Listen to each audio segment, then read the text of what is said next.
دم باش چوک عزیز اف دمکه از سر دیروکا میا ازدیان دخبتم ام به برنامه این آخوالاتو و چیروک بیش دا وان خباتا پیشکشی ودکن براستی دیروکا ازدیان دیروکه که به کلو جانه لیز دخوازم ایرو خبره که خاش راگهینم وی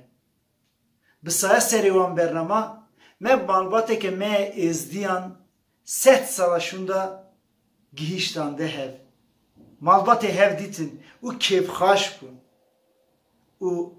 جمعه جی پیام اکشاندن از دخوازم و پیامه بوارا پاری بکم نبیه بیرکا شعرا برو لخو ازدیا شاطر اغلیا دیگوریه 7 سالشوندا مالخالانا خود دیتن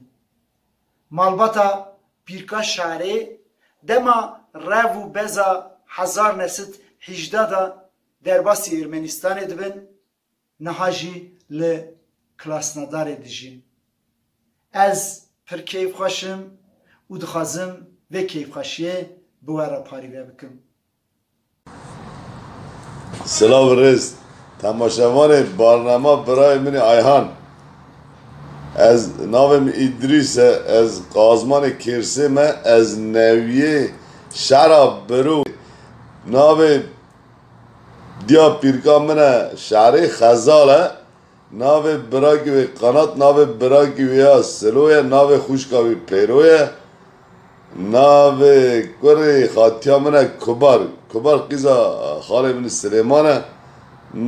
عارف مپیرا خبردا مخاطیا کبار خبردا خاله شرالی را میری خاطیا کبار مخبردا از زف صرف نیاز بوم زف ممنون بوم خود یک آیان تیخ هزاری خود دست پیوی راوه مالاوی آواوه مال کالکانم مال بابستانا پیرکامن شعری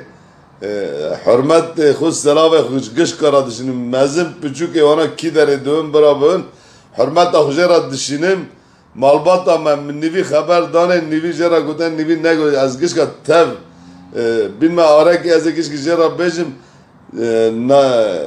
کراس نداره دا مال خلانا من وره از انشالله هر مورا واناجی دعوت بکم تکلیف بکم بین ما ورا ترکیه کی آتیه کی خورا دونه چند مرف دوم برابون از زف مراه دکم از وان حمیز دکم